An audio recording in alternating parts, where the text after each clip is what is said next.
Hey guys, welcome back to the channel. You can clearly see our 2016 Thor Ace behind me.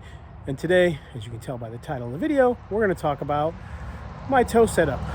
But specifically, this tow setup is how we tow my Jeep. Now, I'm not going to use the RV to demonstrate.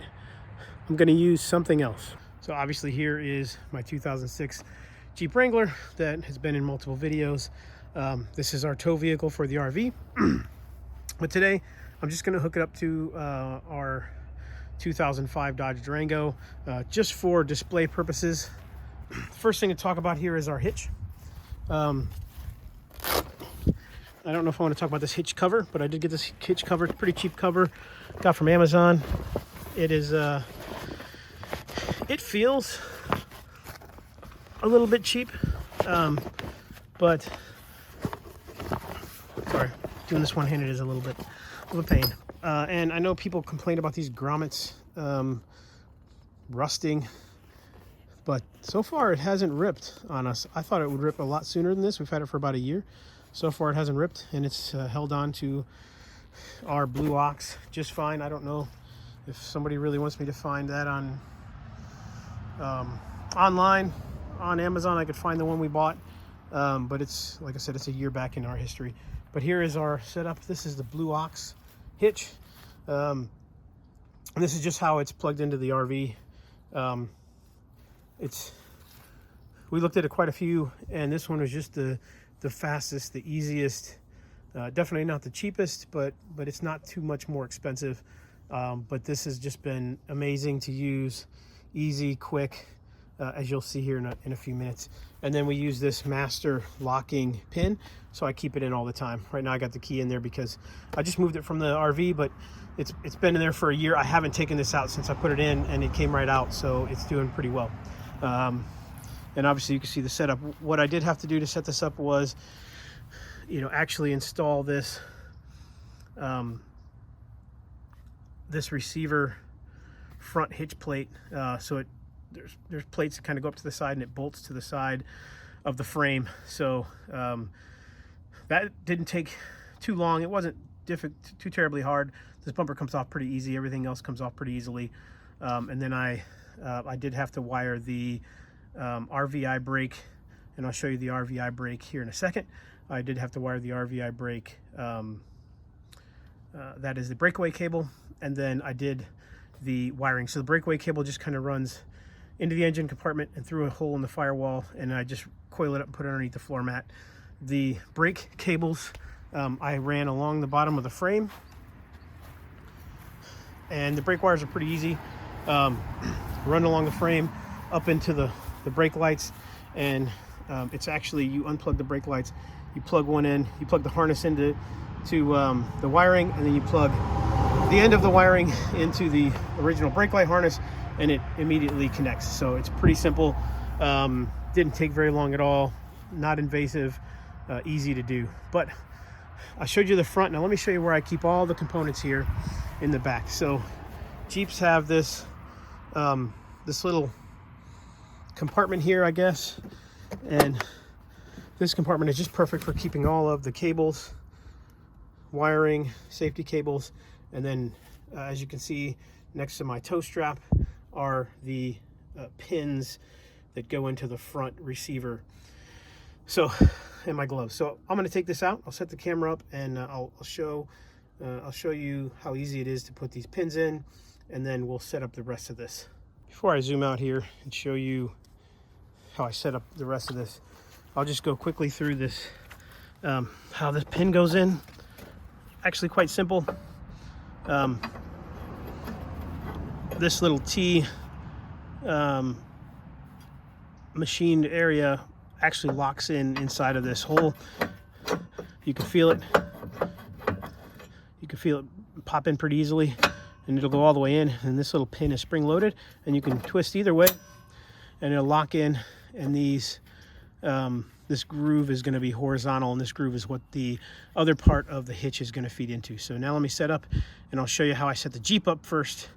It's my preferred way so that I can move the Jeep around, and I'll talk through the problem I had when I didn't do it the way I normally do it, and what happened. All right, now that I've got you in my personal space, let me show you what I do here. Pretty simple what I've got these locked in. I do like to hook up the breakaway cable and the lighting first.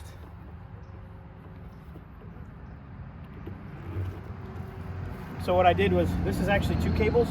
This was half the price of 1 cable this length. So I just bought 2 cables. It's worked great.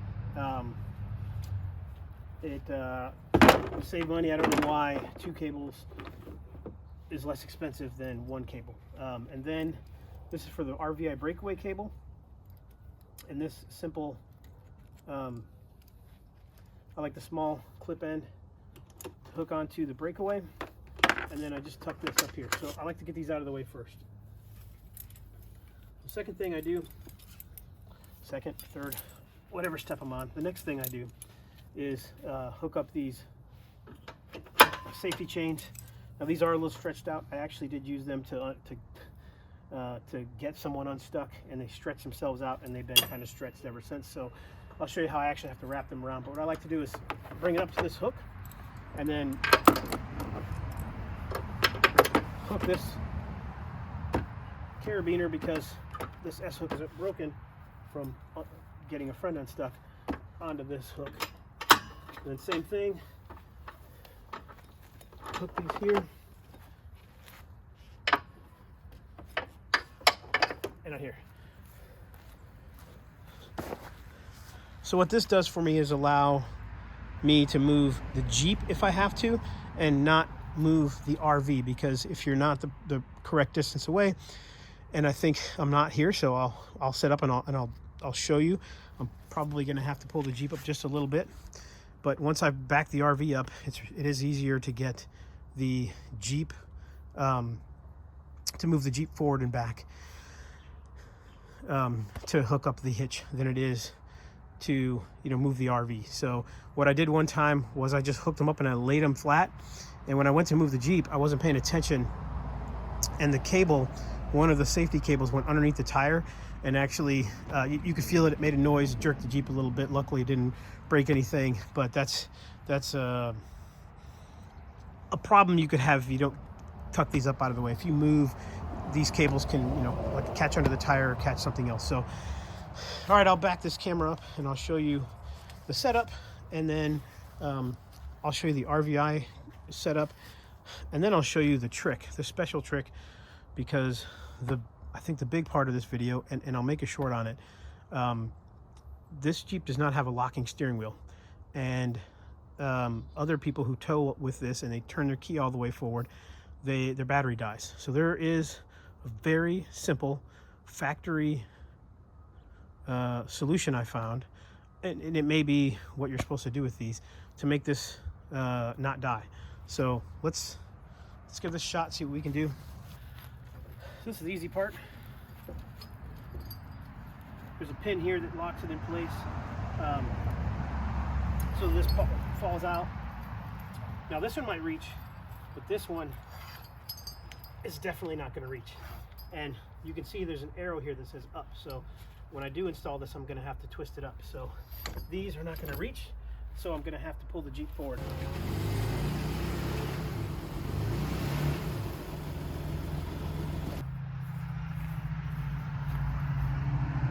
Why didn't you tell me? That's definitely too far.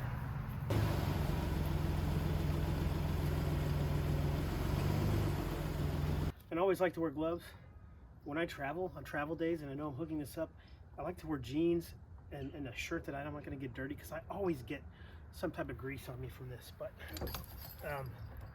as you can see, I need to back up another inch.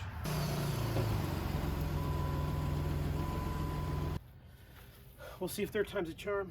If I wasn't recording this, I would leave the Jeep running, but because of the noise, I've disconnected.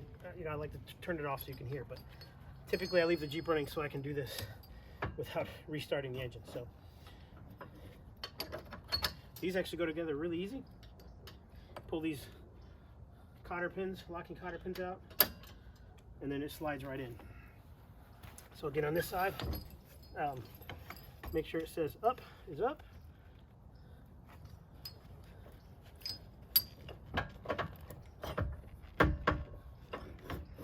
line up the hole, and these always line up really easily, and then put the cotter pin in.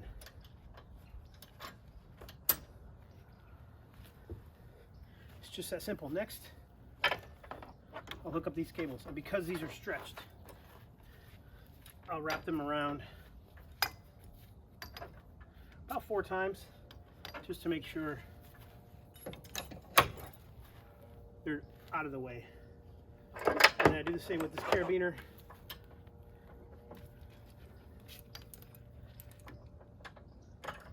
And yes, I did buy a carabiner. This is a 5,600 pound carabiner, and this Jeep is just under 5,000 pounds, so right around 5,000 pounds. So this carabiner should carry the weight if it has to all by itself, not with this other one helping it. And this makes it easy. To clip onto the bumper. Then I'll connect the power. And then I'll connect the breakaway cable. That's simple. That's all there is to it. This usually takes me 5 or 10 minutes. Obviously, we're on an uneven surface, but this is acceptable even for the RV with just an inch or two of drop from the Durango to the Jeep. Now this is the RVI brake. I think Brake Buddy is the other version of this. We have been extremely happy with this thing. It's worked flawlessly every single trip. Very easy to set up, as you're going to see here in a second. One of the complaints, and I'll show you the setup inside of the RV, is the Bluetooth, but the Bluetooth to the tablet is not required. This will do its job without the tablet, or we have a base station that relays the signal to the tablet. So that's actually not required. This is perpetual motion. I think that's right. Yeah, perpetual motion. Sure. Centrifugal motion. Centrifugal force. Yes, we'll go with one of those 3. So the centrifugal force, as it feels the vehicle and the RV braking, this will apply the RVI brake. So it's air powered. So there's a cylinder in here that's an air cylinder, and as the braking is applied, and you can use the tablet to actually apply it if you want, it will apply braking inside of the Jeep, and the tablet has a screen, and I'll either overlay it on this footage or I'll show you separately. The screen actually has rings that will the concentric rings will become red and red and red as it's applying more braking power. So it's pretty nice to just lay it on the dashboard or on the floor of the RV and watch it tell you that it's braking, and it'll also tell you if the brake is applied and it's staying on. So that's kind of cool as well. So let me show you what I do and how I save the battery, because people complain that to run this also you need to have your battery on, which is true-ish. So first thing you do is just set it right here on the floor. And obviously I'm taking my time because I'm recording this, but it sits really nicely on the floor here. And then this little clamp, and you can do this with one hand, it's pretty easy. This little clamp just connects to the brake pedal, just like that. Very simple. And then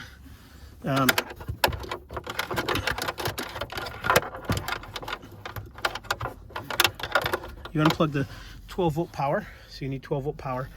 And in my Jeep, if this was my wife's Jeep, I think I would have to go into the center console. But this 12-volt outlet is key on from the ignition power. This one is always on, so this is straight from the battery. So when I plug this in, even though the Jeep is off, you're still going to hear the RVI brake. Now it's kicked on. Now it's going to talk to me. Push auto position button. Before I push the button, like I said, I keep the cable here. So the button is right here, and it tells you what to do. Auto position button again. Push it again, and you could see it. Push auto position button one more press. I like how it uses this. Plug in breakaway cable. I like how it pushes against this bracket. And then the breakaway cable just plugs in quite easily. Plug RVI brake ready. Now it's ready. That's it. Now this thing is going to work. However, we know that this is a locking steering wheel. So if I turn it, it's going to lock.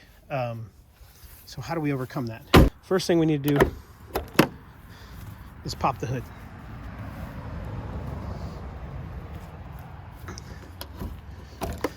And then it's just best to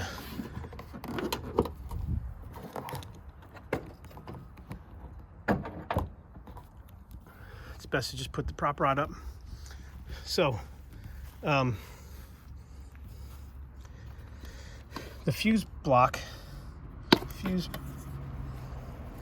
center is here in front of the battery on the passenger side.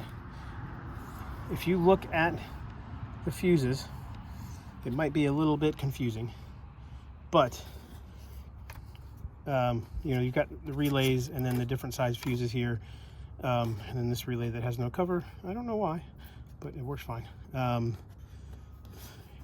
Here you have this yellow, I think this is just a space filler. There might be a fuse in there.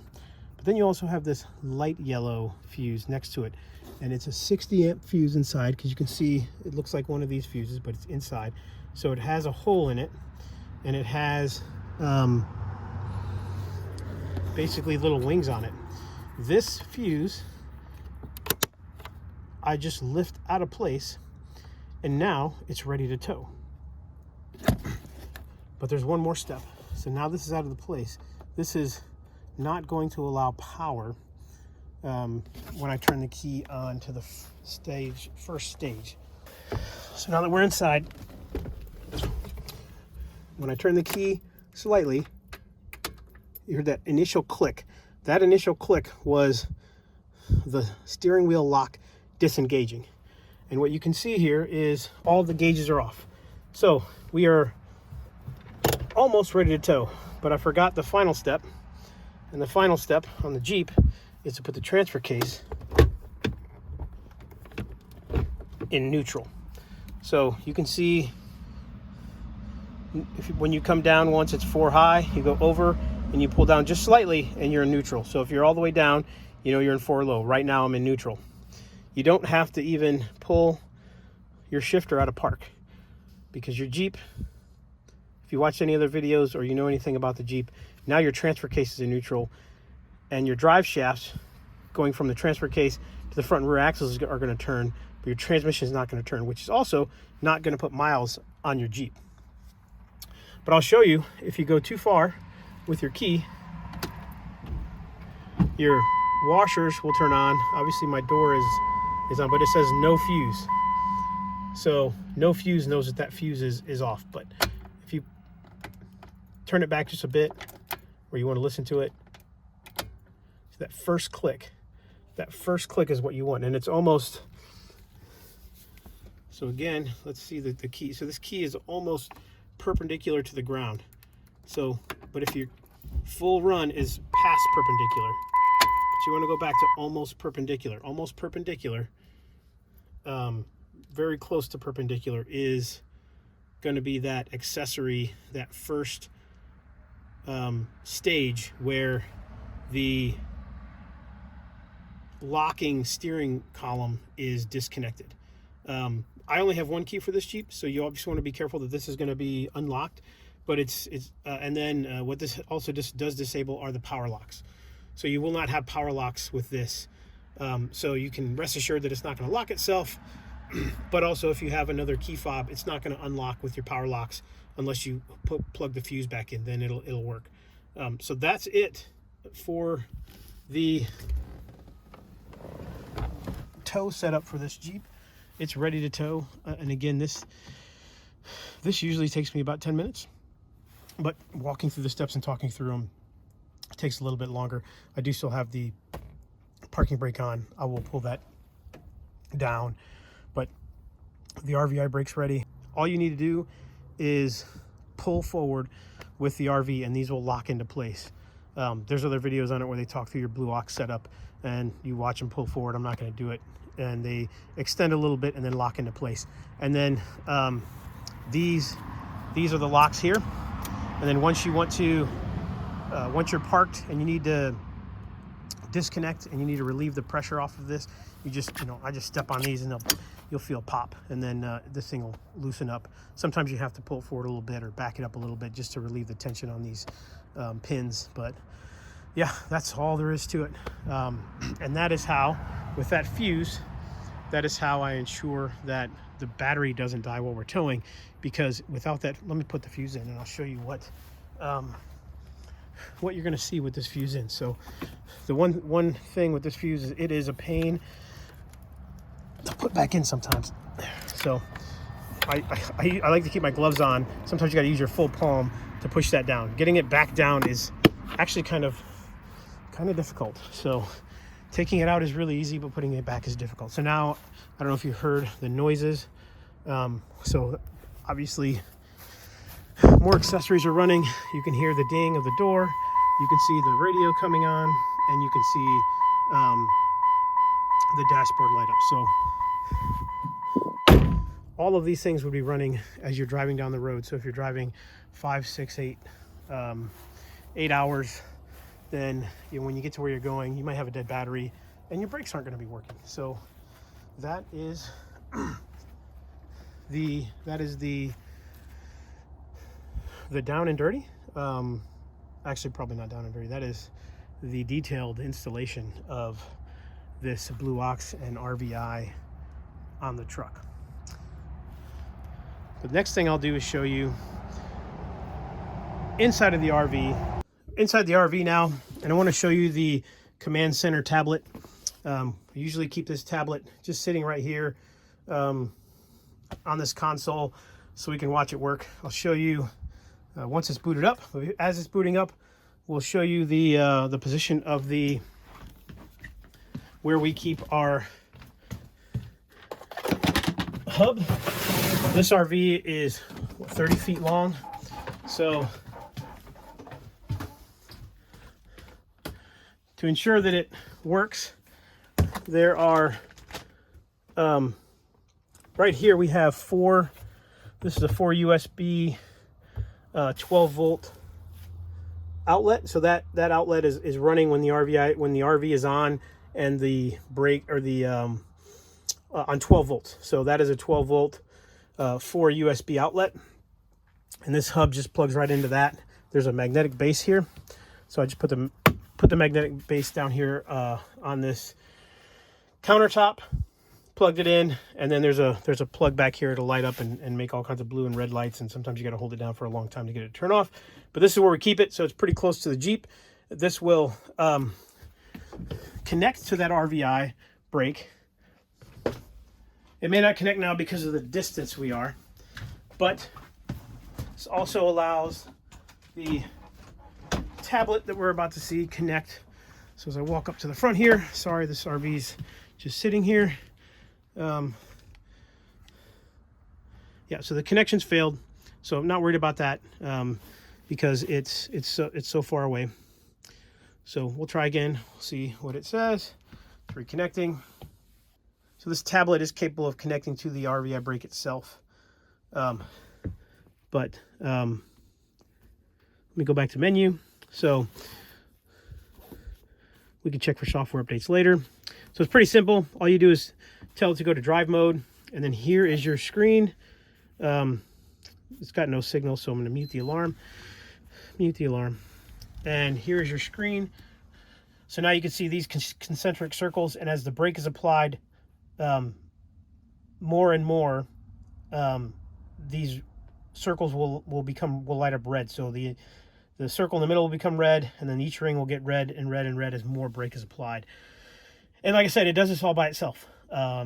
So this is really great because you can, like I said, we set it here and I can watch it. We can see it light up, and when we brake lightly, it sometimes doesn't come on at all. But when you're braking decently, you'll see it come on, and you know that it's back there working. I don't really feel the Jeep braking. I think there's a setting. I think you can adjust this to make it brake a little more sensitive, but I really don't feel the Jeep stopping the or putting any drag on the RV at all. So this lets me know that it's working, even though I can't feel it from the driver's seat back here. But it's a really simple tablet. This is the only purpose for this tablet. So it is an Android tablet. I'm sure it has we can do something else with it, but we don't. It just sits here and tells us that our RV is braking. Well, that's it, guys. That's the complete setup. That's how I connect the RVI brake. The RVI brake is a little over $1,000, but it's 100% worth it. The peace of mind, the ease of connection. I didn't have to run a special hitch. I'm not worried about the weight of this, of the tow setup. I'm not worried about it not braking. I just know it's back there working. And it's also very simple, very easy. I didn't have to drill a hole through the firewall and modify my brake pedal at all, or install some type of air over hydraulic system underneath the seat. I just set it on the floor and plug it in. Like I said, we did have to run the breakaway cable, and it just runs up into the firewall here. There's already a hole in a grommet, and it just lays on the floor. So it went right through a hole in the grommet, 2 little screws in the bottom of the bumper, and some zip ties. Didn't take very long at all. And then the brake light cable again is pretty easy. Runs right to the back. Phillips head screwdriver, some more zip ties, pull those rear lights off, and then the harness just plugs right in to the original harness, and then the lights. So it's extremely simple, extremely easy. It is a very DIY friendly. You do need some drill bits and a drill to put that the tow bar on the bottom, but other than that, it's pretty simple. So hopefully you're able to follow along this video. But hey, like and subscribe, and thanks for sticking around. And I'll make a short on this as well. Maybe you watch the short first, maybe you didn't at all, but the short will just walk through unplugging that and give someone a very easy heads up on how to not kill the battery. So thanks again, guys. We'll catch you on the next one.